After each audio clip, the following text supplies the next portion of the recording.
तो फ्रेंड्स, कैसे हैं आप सभी। उम्मीद करते हैं सारे लोग अच्छे होंगे और द प्रेप हैप के यूट्यूब चैनल पर आप लोगों का बहुत बहुत स्वागत है। दोस्तों, सीयूईटी की परीक्षा के लिए लगातार यूट्यूब के माध्यम से द प्रेप हैप एजुकेशनल चैनल आप लोगों के बीच है, जो लगातार वैसे कंटेंट को आपको डिलीवर किया कर रहा है जिसमें आपके परीक्षा से संबंधित जो प्रश्न होते हैं और वैसे प्रश्न जो बिल्कुल टू दी पॉइंट आपके एग्जाम में आते हैं उससे संबंधित तैयारी को कराने का प्रयास कर रहा है।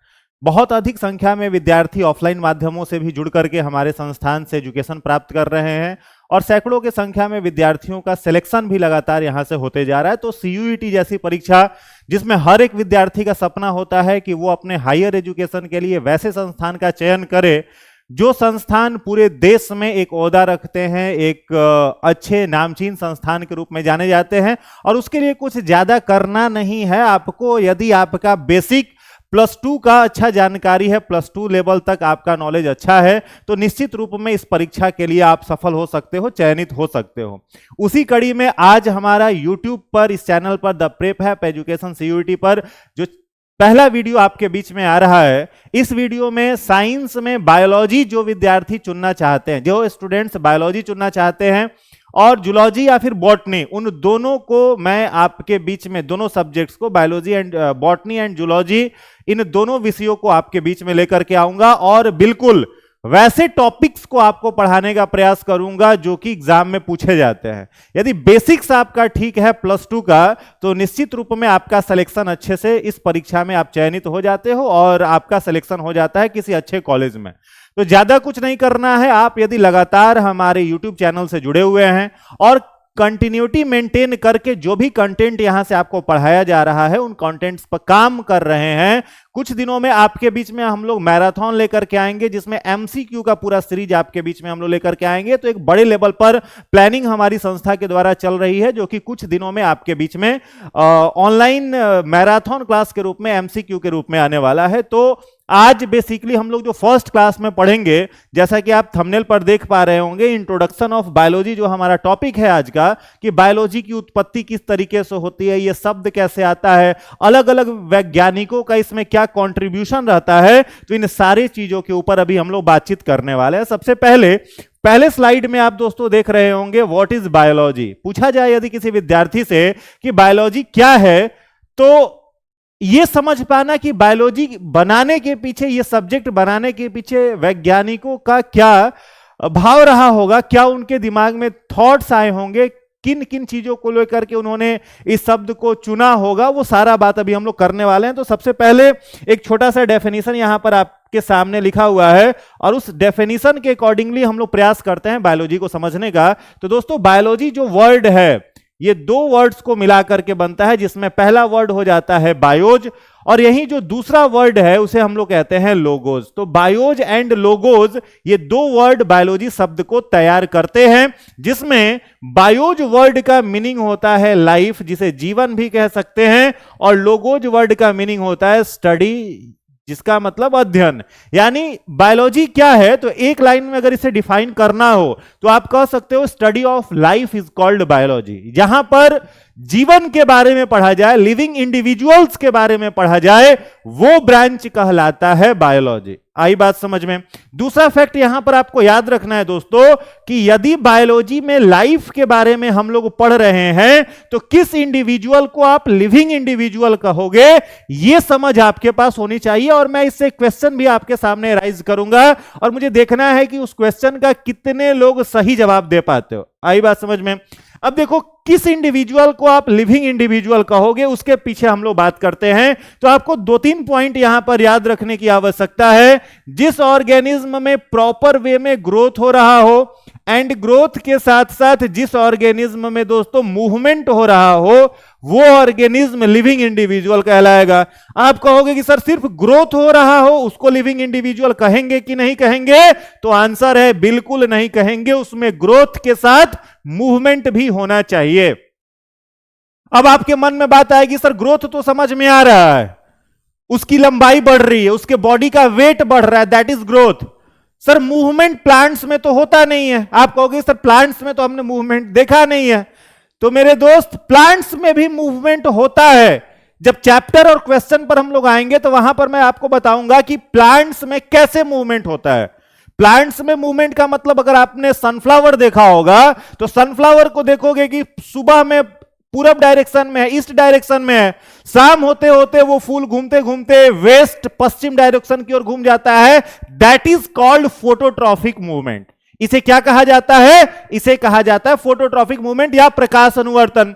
मिमोसा पुडिका एक प्लांट है जिसे सामान्य बोलचाल की भाषा में छुई मुई कहा जाता है या टच मी नॉट प्लांट कहा जाता है। उसके लीफ को जैसे ही आप टच करते हो, उसका जो लीफ होता है पूरा का पूरा सिकुड़ जाता है, आपको लगेगा कि मुरझा गया। वो मुरझाया नहीं, उसमें वाटर का जो बैलेंस था वो डिस्टर्ब हो गया, जिसके चलते वो उसकी पत्तियां बंद हो जाती हैं। तो मिमोसा पुडिका प्लांट, छुई मुई का जो पौधा है, छूने पर पत्तियां बंद हो जाती हैं। That is called thigmotropic movement. क्या कहा जाता है? रिपीट करो, थिग्मोट्रॉपिक मूवमेंट, जिसे कंपना कुंचन भी कहते हैं। आपने देखा होगा, देखा तो नहीं होगा, एक प्लांट है, जनरली जिन प्लांट्स में सेक्सुअल मोड रिप्रोडक्शन का होता है, फ्लावरिंग प्लांट्स स्पेशली, तो फ्लावरिंग प्लांट्स में जो उसका मेल गैमेट है, जिसे पॉलन ग्रेन कहते हैं, परागकण कहते हैं, उस परागकण का ट्रांसफर होता है कहां पर? स्टिग्मा पर।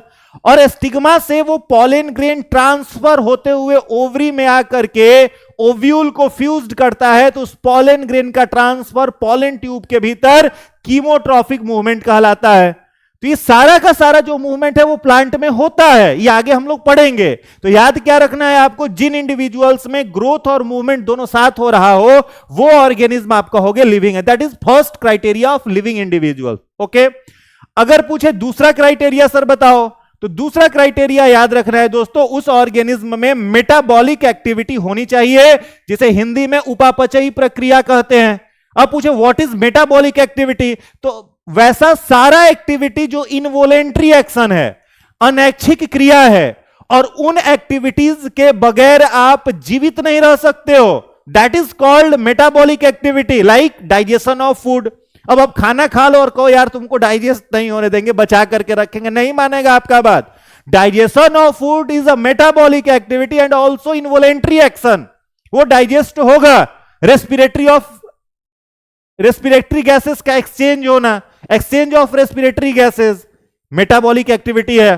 ब्लड सर्कुलेशन मेटाबॉलिक एक्टिविटी है। Removal of nitrogenous waste from the body of individuals, that is also a metabolic activity. तो जिन इंडिविजुअल्स में ग्रोथ मूवमेंट हो रहा हो, जिन इंडिविजुअल्स में मेटाबॉलिक एक्टिविटी हो रही हो, वो लिविंग इंडिविजुअल है। और तीसरा क्राइटेरिया क्या है? तो थर्ड क्राइटेरिया आपको याद रखना है, उस ऑर्गेनिज्म में कॉन्शियसनेस होना चाहिए। कॉन्शियसनेस मतलब सोचने समझने की क्षमता, उनमें चेतना होनी चाहिए, वे सुख दुख अनुभव करें, यह प्रॉपर्टी उसमें होना चाहिए। अब आप कहोगे सर प्लांट्स को सुख दुख अनुभव होता है क्या? बिल्कुल होता है। एक वैज्ञानिक थे जिन्होंने बनाया था क्रेस्कोग्राफ इंस्ट्रूमेंट। अब आप पूछोगे सर क्रेस्कोग्राफ इंस्ट्रूमेंट से क्या करते हैं? तो प्लांट्स का जो लेंथ मेजर किया जाता है वो किस मशीन से किया जाता है? क्रेस्कोग्राफ से किया जाता है। और क्रेस्कोग्राफ इंस्ट्रूमेंट बनाने वाले जो साइंटिस्ट थे उनका नाम था सत्येंद्र नाथ बोस। अब सत्येंद्र नाथ बोस ने ही सबसे पहले प्रमाणित किया था, साइंटिफिकली प्रूफ किया था कि प्लांट्स भी सुख दुख का अनुभव करते। तो बेसिकली तीन ये क्राइटेरिया हैं जो हर एक लिविंग इंडिविजुअल में होता है, तभी उस ऑर्गेनिज्म को आप लिविंग कहोगे, कोई डाउट नहीं। अब एक एग्जाम आपके सीयूईटी के पेपर में ही पूछा हुआ है कि is reproduction is basis of life और नॉट। ओके, क्वेश्चन पूछा था कि रिप्रोडक्शन प्रजनन जीवन का आधार है या नहीं है। जैसे ये तीनों जीवन के आधार हैं, वैसे ही रिप्रोडक्शन जीवन का आधार है या नहीं है। आंसर इज नहीं है, रिप्रोडक्शन जीवन का आधार नहीं है। याद रखना है, reproduction is only essential to maintain life on the earth, that is not compulsory for living individuals.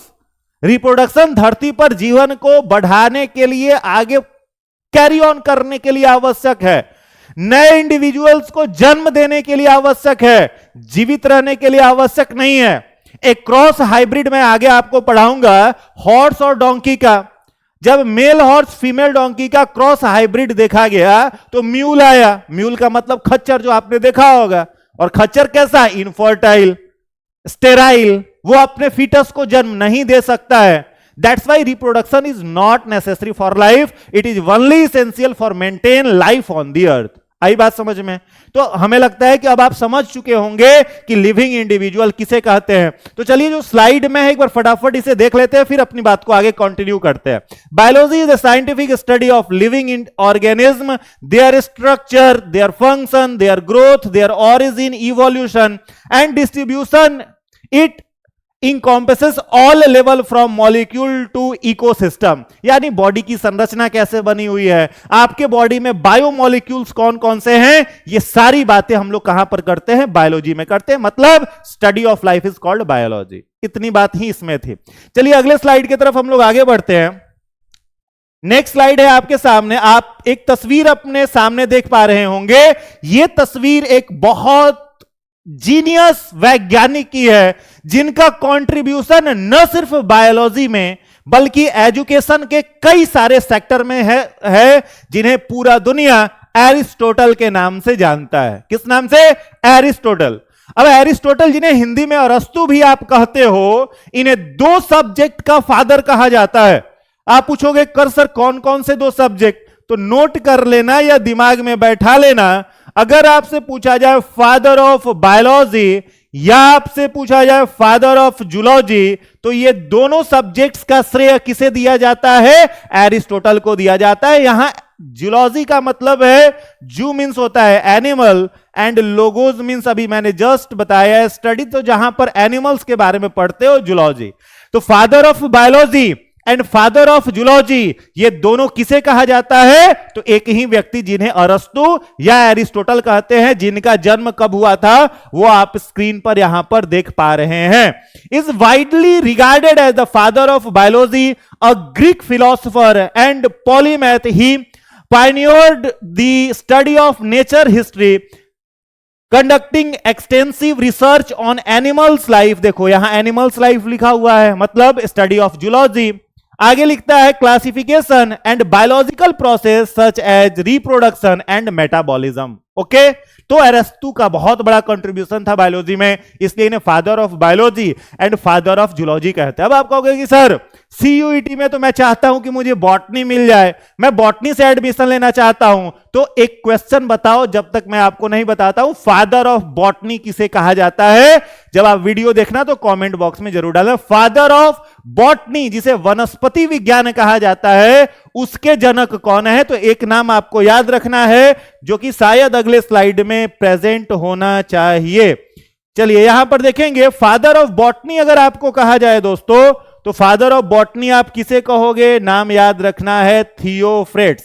किसे कहेंगे? तो फादर ऑफ बॉटनी हम लोग कहेंगे थियोफ्रेट्स को। लिख देते हैं यहां पर, Theophrastus is known as father of botany. वनस्पति विज्ञान या बॉटनी का फादर किसे कहा गया? थियोफ्रेट्स को कहा गया। और थियोफ्रेट्स ने ही बेसिकली सबसे पहले बताया था कि प्लांट्स में क्या क्या हो सकता है, मतलब प्लांट्स में पूरा प्लांट्स का एनाटॉमी, प्लांट्स के बहुत सारे मॉर्फोलॉजिकल चीजों के बारे में सबसे पहले रिसर्च किस व्यक्ति ने किया था? थियोफ्रेट्स ने किया था। दूसरा एक टर्म आपको याद रखना है दोस्तों, अगर पूछा जाए who coined the term biology, अभी फादर ऑफ बायोलॉजी की बात हुई, जूलॉजी की बात हुई, थियोफ्रेट्स के बॉटनी की बात हुई, लेकिन इन सबों ने बायोलॉजी टर्म क्वाइंड नहीं किया था। तो कौन ऐसे वैज्ञानिक थे, कौन ऐसे साइंटिस्ट थे जिन्होंने सबसे पहले यह टर्म प्रयोग किया था, बोला था? तो उनका नाम आपको याद रखना है, लैमार्क एंड ट्रेवेरिनस। लैमार्क एंड ट्रेवेरिनस, इन दो वैज्ञानिकों ने सबसे पहले बायोलॉजी शब्द को प्रयोग किया था। ये वही लैमार्क हैं दोस्तों जिनका कंट्रीब्यूशन इवोल्यूशन में सर्वोपरि है। आप शुरू में जब आपका उत्पत्ति हुआ था, होमोसेपियंस की उत्पत्ति हुई थी, तो पहला स्पेसीज होमोसेपियंस नहीं आया था, सबसे पहले रामापेंथिकस। अब रामापेंथिकस से वो जर्नी शुरू हुई और आज आप होमोसेपियंस हो। इस बीच में बॉडी स्ट्रक्चर एक दो बार नहीं, कई बार बदला। रामापेंथिकस, निएंडरथल, होमो इरेक्टस, क्रो-मैग्नन, होमोसेपियंस, इतना सारा जर्नी, और हर एक जर्नी में आपके बॉडी का डिजाइन चेंज हो रहा है। इस पर सबसे पहले जिस वैज्ञानिक ने सोचा और जिन्होंने अपना रिसर्च दिया, ये वही लैमार्क है। और उस समय लैमार्क ने एक बहुत प्रसिद्ध किताब लिखी थी, जिस किताब का नाम था फिलोसॉफी जूलॉजी। नाम याद कर लो, लैमार्क ने कौन सी किताब लिखी? फिलोसॉफी जूलॉजी नामक किताब लिखी। और उस किताब में जो थियरी उन्होंने जिक्र करा, उस थ्योरी को पूरा देश, पूरा दुनिया और बायोलॉजी के जितने साइंटिस्ट हैं, सब लोग क्या कहते हैं? Use and disuse organ theory. Use and disuse organ theory, अंगों का उपयोग और अनुपयोग। लैमार्क ने ही सबसे पहले समझाया, जिस ऑर्गन को कोई इंडिविजुअल यूज करेगा, अपने डेली लाइफ में प्रयोग करेगा, वो ऑर्गन उसका डेवलप होगा, और जिस ऑर्गन का यूज नहीं करेगा, वो ऑर्गन डेवलप नहीं होगा। क्रो-मैग्नन स्पीशीज के बाद हम लोगों ने अपने पूंछ का इस्तेमाल बंद कर दिया। तो आज के समय में हम लोगों के पास टेल बोन है, जिसे कॉकिक्स बोन कहते हैं, वो है, लेकिन टेल नहीं है, प्रयोग बंद किया था। ये केनाइन टीथ क्रो-मैग्नन एप का बाहर निकला हुआ था स्टोन एज से पहले, जब तक वो कच्चा मांस खाता था। कच्चे मांस का प्रयोग किए बंद हुआ, आग का खोज हुआ, पका हुआ मांस क्रो-मैग्नन खाने लगा। ये केनाइन टीथ धीरे धीरे अंदर चला गया, क्योंकि इसका रोल, इसका काम घट गया। रीढ़ की हड्डी, जिसका प्रयोग हम लोग हाथ को नीचे करके चलने में करते थे, पेड़ पर रहना बंद किया, आज ये नोटोकॉर्ड सीधा हो गया। तो ये सब किसका बताया हुआ है? लैमार्क। लैमार्क के बाद डार्विन आते हैं। भले ही फादर ऑफ इवोल्यूशन आप डार्विन को कहते हो, लेकिन वो लैमार्क के बाद आते हैं। और डार्विन का भी सिद्धांत इवोल्यूशन में बहुत अधिक करेक्ट नहीं है। उनके भी आगे थ्योरी ऑफ म्यूटेशन देने वाले दूसरे वैज्ञानिक आते हैं, जिनका नाम था ह्यूगो डी ब्रिज। नाम याद करो, who gave the theory of evolution, right evolution theory. Natural selection के बाद का जो थ्योरी है, जिसको कहा गया थ्योरी ऑफ म्यूटेशन, उत्परिवर्तनवाद का सिद्धांत, जिसे किसने दिया? ह्यूगो डी ब्रिज ने। तो लैमार्क का बहुत बड़ा कंट्रीब्यूशन था दोस्तों। तो लैमार्क को क्या बोला गया? लैमार्क को कहा गया बायोलॉजी शब्द देने वाले प्रणेता, बायोलॉजी शब्द का सबसे पहले प्रयोग करने वाले व्यक्ति। इनका दो चीज याद रखना, पहला use and disuse organ theory, और दूसरा फिलोसॉफी जूलॉजी बुक के लेखक। चलिए आगे बढ़ते हैं हम लोग। यहां पर कुछ ब्रांचेज के बारे में आप डायग्राम में देख पा रहे होंगे। जैसे यहां पर एक ब्रांच लिखा हुआ है जूलॉजी, तो जूलॉजी में जान रहे हो आप लोग एनिमल्स, जितने सारे इंडिविजुअल्स हैं। आगे हम लोग एनिमल किंगडम पढ़ेंगे, जिसमें पूरा सीरीज में आपको बताऊंगा Porifera, Cnidaria, Coelenterata, Arthropoda, Mollusca, Chordata, Hemichordata, ये सारा कुछ हम लोग पढ़ेंगे। बॉटनी, थर्ड ब्रांच देख रहे हो वायरोलॉजी, जहां पर वायरस के स्ट्रक्चर के बारे में पढ़ते हैं। एक क्वेश्चन अभी मैं आपसे पूछूंगा, उसके बाद इस सेशन को मैं खत्म करूंगा। वायरोलॉजी, वायरस के बारे में। माइक्रोबायोलॉजी, जहां पर माइक्रोब्स स्पेशली बैक्टीरिया के बारे में पढ़ते हैं, जिस पर सबसे पहले रिसर्च किया था लीवेनहॉक ने, एंटोन वॉन लीवेनहॉक ने किया था। और जो सबसे पहला बैक्टीरिया एंटोन वॉन लीवेनहॉक ने खोजा था, उसका नाम था साइनोबैक्टीरिया, या उसी को आप लोग ब्लू ग्रीन एल्गी कहते हो, नीलहरित शैवाल कहते हो। तो माइक्रोबायोलॉजी। माइकोलॉजी, जिसमें फंजाई के बारे में पढ़ा जाता है। फाइकोलॉजी, जहां एनिमल्स के बारे में पढ़ा जाता है। ऐसे कई सारे ब्रांच, जिसके बारे में नेक्स्ट वीडियो में मैं डिटेल में आपको बताऊंगा। उस वीडियो में आप इन सारी चीजों को सुनोगे, और पूरा का पूरा ब्रांच का लिस्ट, जिससे डायरेक्टली क्वेश्चन आपके सीयूईटी एग्जाम में पूछे जाते हैं, वो सारा ब्रांच YouTube देखने के बाद, इस वीडियो को देखने के बाद, जो नेक्स्ट वीडियो में रखूंगा, उसके बाद कहीं से अलग से कोई किताब पढ़ने की आवश्यकता आपको नहीं पड़ेगी। जितना इस चैनल पर हम आपको डिलीवर करेंगे, जितना यहां के शिक्षक आपको पढ़ाएंगे, उससे बाहर झांकने की आवश्यकता नहीं पड़ेगी। उतना यदि आप पूरे फोकस होकर के 100% करते हो, 110% लिख लेना, सफलता मिल करके रहेगी। चलिए, तो इसी क्रम में नेक्स्ट स्लाइड की तरफ हम लोग बढ़ते हैं। ये कुछ ब्रांचेज के बारे में लिखा गया है। मॉर्फोलॉजी, जहां पर ऑर्गेनिज्म के इंटरनल ऑर्गन सिस्टम के फंक्शन के बारे में देखते हैं। बॉटनी, प्लांट्स, जूलॉजी, एनिमल्स के बारे में। एनाटॉमी किसको कहा जाता है? तो study of internal organ system. याद रखना है, एनाटॉमी का मतलब कोई भी ऑर्गेनिज्म है, उसके बॉडी के अंदर कौन कौन से इंटरनल ऑर्गन सिस्टम वर्क कर रहे हैं। आपके पास वेल डेवलप्ड एक्सक्रीटरी सिस्टम है, आपके पास वेल डेवलप्ड रेस्पिरेटरी सिस्टम है, you have well developed circulatory system, digestive system also. ये सारा कुछ कहां पढ़ते हो आप? बायोलॉजी के किस ब्रांच में? तो यही तो है एनाटॉमी, एनाटॉमी में पढ़ते हैं। नेक्स्ट ब्रांच है इकोलॉजी, पारिस्थितिकी जिसे हिंदी में कहा जाता है। आप पूछोगे सर इसमें क्या पढ़ते हैं? तो study of relation between organism and environment. कोई ऑर्गेनिज्म है, उसका उसके इन्वायरमेंट के साथ क्या रिलेशन है, क्या संबंध है।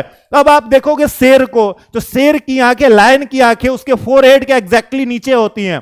हिरण को देखोगे, बकरे को देखोगे, उसकी आंखें उसके फोरहेड के किनारे होती हैं। That is ecology.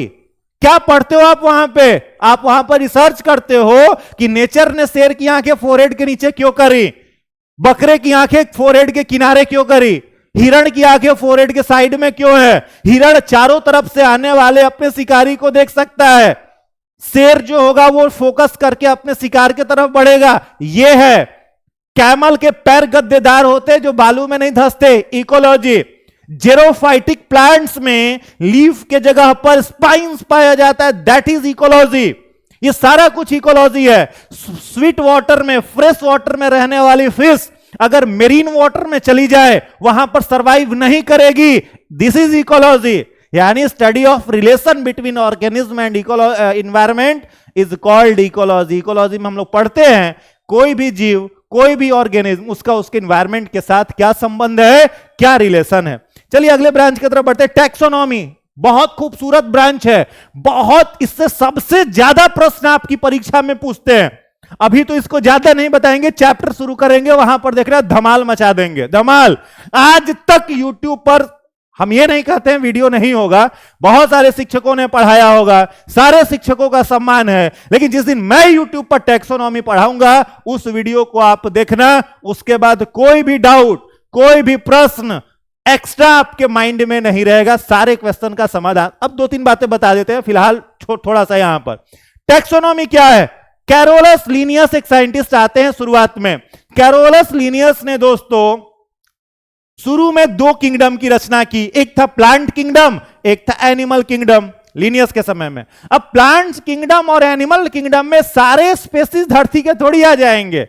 लोगों ने कहा कि सर प्लांट का सेल वॉल सेलुलोज है, आप प्लांट्स में ही मशरूम को रख दिए हो, जबकि मशरूम का सेल वॉल तो काइटिन है। लोगों ने कहा प्लांट्स ऑटोट्रॉफिक है, मोड ऑफ न्यूट्रिशन के बेसिस पर। फंजाई हेटेरोट्रॉफिक पैरासाइटिक है या सैप्रोफाइटिक है, तो कैसे फंजाई प्लांट हो सकता है? अब समस्या आ गई कि इसको रखे कैसे हम प्लांट में, फंजाई को, तो अलग ब्रांच बनाना पड़ा। तो शुरुआत में दो ही ब्रांच था, आगे चल करके 5 किंगडम बने, जिसमें Monera, protista, fungi, Plantae, animalia, ये सब किंगडम आगे चल करके बने। ठीक है। अब टैक्सोनॉमी का जो डेफिनेशन हम लोग पढ़ते हैं, एक बार बोल रहे हैं, ध्यान से सुनना। Study of identification, classification and nomenclature of organism is called taxonomy. क्या क्या बोला मैंने? फर्स्ट बोला आइडेंटिफिकेशन, दूसरा क्या बोला? क्लासिफिकेशन, तीसरा क्या कहा? नोमेनक्लेचर। जहां पर इन तीनों के बारे में पढ़ा जाता है उसे टैक्सोनॉमी कहते हैं। अब कोई नया ऑर्गेनिज्म आपको दिख जाए जिसको आज से पहले आपने देखा नहीं होगा, तो सबसे पहले क्या करोगे? आइडेंटिफाई करोगे, वो एनिमल है, प्लांट है क्या। फिर उसे क्लासिफाई करोगे कि किस ब्रांच में इसे रखना है, और लास्ट में आप उसका नोमेनक्लेचर करोगे, लास्ट में आप उसका नाम रख दोगे कि सर ये इसका नाम है। ये कहलाता है टैक्सोनॉमी। आई बात समझ में? अब जिसका नाम मैंने अभी आपके सामने जिक्र किया, कैरोलस लीनियस, इन्हें 2-3 चीजों के लिए जाना जाता है, वो आपको याद रखना है। कैरोलस लीनियस किन किन चीजों के लिए जाना जाता है? तो याद रखना, अगर आपसे पूछा जाए फादर ऑफ टैक्सोनॉमी, तो कैरोलस लीनियस। दूसरा, father of 2 kingdom classification, 2 kingdom classification. और थर्ड यदि आपसे पूछा जाए, तीसरा अगर आपसे पूछा जाए, तो आप कहोगे sir father of binomial nomenclature, binomial nomenclature, द्विपद नामकरण पद्धति। इन तीनों के बारे में बताने वाला पहला व्यक्ति कौन था? Carolus Linnaeus. बायनोमियल नोमेनक्लेचर में क्या क्या पढ़ते हो? ह्यूमन को होमोसेपियंस कहेंगे, जीनस और species name, that is binomial nomenclature. Lion को पैंथरा लियो कहोगे, जीनस और species name panthera and leo. Tiger को पैंथरा टिग्रिस कहोगे, तेंदुए को पैंथरा पारडस कहोगे। मोर को, पिकॉक को पाभो क्राइस्टेटस कहोगे। आलू को सोलानम ट्यूबरसम कहोगे। प्याज को एलियम सीपा कहोगे। फीकस बैनगेलेंसिस बरगद के पेड़ को कहोगे। ये सब नाम कैसे उत्पन्न हुआ, बड़ा इंटरेस्टिंग स्टोरी है, आगे हम लोग पढ़ेंगे। ये सारा बाइनोमियल नोमेनक्लेचर है, जिसे सबसे पहले किसने समझाया? कार्ल वोन लीन, कैरोलस लिनियस ने। चलो नेक्स्ट पॉइंट देखते हैं। यहां फिर नेक्स्ट है जेनेटिक्स, बहुत खूबसूरत ब्रांच, और जहां से प्रश्नों की संख्या अच्छी खासी आपकी परीक्षा में पूछती है। बेसिकली को सारे चैप्टर्स लिखे हुए, नॉट ओनली ब्रांचेज, ये चैप्टर्स है जो आपको पढ़ने हैं। जेनेटिक्स क्या है? स्टडी ऑफ इनहेरिटेड ट्रेट्स, वैसे गुण या वैसे दोष जो माता पिता से संतान में चले जाते हैं वाया क्रोमोजोम। क्रोमोजोम वाले डिसऑर्डर्स कौन कौन से हैं, इन सब के बारे में देखना है। मेंडल के उस रिसर्च के बारे में भी देखना है जो ऑस्ट्रिया कंट्री के स्टैटिस्टिक्स के एक छोटे प्रोफेसर के द्वारा किया गया, जिसका परिणाम चमत्कारिक, पूरे देश दुनिया के साइंटिस्ट ने दांतों तले उंगली दबा लिया कि क्या जीनियस काम किया ग्रेगर जॉन मेंडल ने। ऑस्ट्रिया के एक छोटे से स्टैटिस्टिक्स के प्रोफेसर ने दो हाइब्रिडाइजेशन जब इनका आता है, मोनो हाइब्रिड क्रॉस और dihybrid cross Gregor John Mendel का, सारे लोग सरप्राइज्ड रह जाते हैं।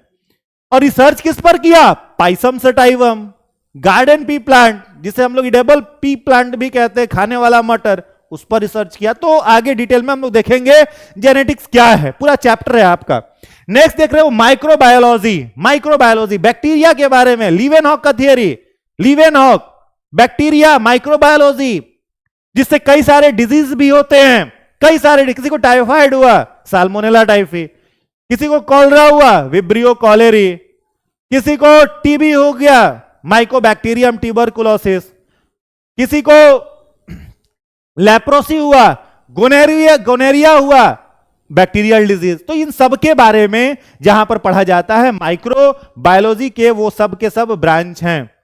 और लास्ट में पूरा डाइवर्सिटी बायोलॉजी का क्या इंपॉर्टेंस है इस स्लाइड में आपको लिखा गया है। एक बार आप ध्यान देंगे अगर, तो बायोलॉजी में हम लोग मेडिसिन के बारे में देखते हैं। किन किन चीजों के बारे में देखते हैं दोस्तों? तो पहला यहां पर लिखा हुआ है हम लोग मेडिसिन। आज तक पूरी बायोलॉजी किसी ने नहीं पढ़ी, ये बात समझ लो। कोई डॉक्टर 5 साल यदि पढ़ता है एमबीबीएस, फिर एमएस पढ़ा, एमडी पढ़ा, वहां 3 साल, स्पेशलाइजेशन के लिए और 3-4 साल पढ़ा, 12-13 साल कोई डॉक्टर पढ़े तो वो एक ऑर्गन का पार्टिकुलर डॉक्टर बन सकता है। 13 साल में सोचो किडनी का डॉक्टर बना, 13 साल पढ़ करके लीवर का डॉक्टर। तो बायोलॉजी एक कॉम्प्लेक्स सब्जेक्ट है जिसको आज तक किसी ने नहीं पढ़ा, और पूरा नहीं पढ़ा, कम पढ़ा। उसके एक एक ब्रांच के बारे में लोग पढ़ते हैं और अपने को उसका जीनियस बताते हैं। तो कॉम्प्लेक्स सब्जेक्ट है, मजा आएगा पढ़ने में। तो बायोलॉजी क्या करता है? तो बायोलॉजी ड्राइव्स मेडिसिन, मेडिसिन के बारे में बताता है, एग्रीकल्चर, कंजर्वेशन, बायोटेक्नोलॉजी, क्रिस्पर्स के बारे में, जीन एडिटिंग के बारे में, इन सारे चीजों के बारे में हम लोग देखते हैं। बायोलॉजी ही हमें एड्रेस करता है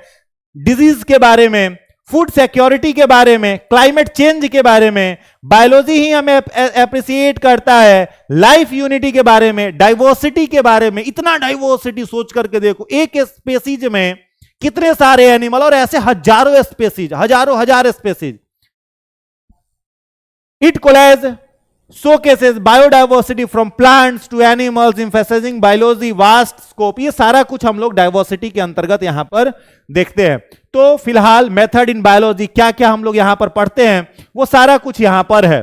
तो आप सारे स्टूडेंट से रिक्वेस्ट होगा कि बड़े से बड़ी संख्या में जो भी आपके फ्रेंड सर्किल जो बायोलॉजी से या फिर किसी और सब्जेक्ट से, हिस्ट्री से, इंग्लिश से, ये सारे सब्जेक्ट, मैथ से, ये सारे सब्जेक्ट सीयूईटी के लिए द प्रेप हैक सीयूईटी आपके लिए लेकर के आ चुका है।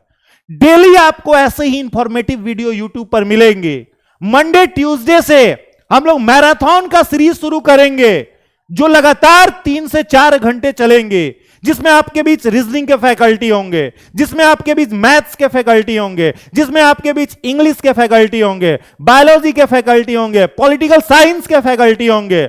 जिस भी सेक्टर से आप सीयूईटी क्वालिफाई करना चाहते हो, एक छत के नीचे सिर्फ एक चैनल पर जुड़ करके आपको इस परीक्षा में सफलता मिल जाएगी। तो प्रत्येक दिन इस चैनल से जुड़ते रहें, वीडियो को देखते रहें, अपने दोस्तों तक पहुंचाते रहें, और वीडियो यदि इंफॉर्मेटिव लगी हो तो लाइक भी करना ना भूलें। आज के सेशन में बस इतना ही। आप सबका बहुत बहुत धन्यवाद। Thank you so much all of you.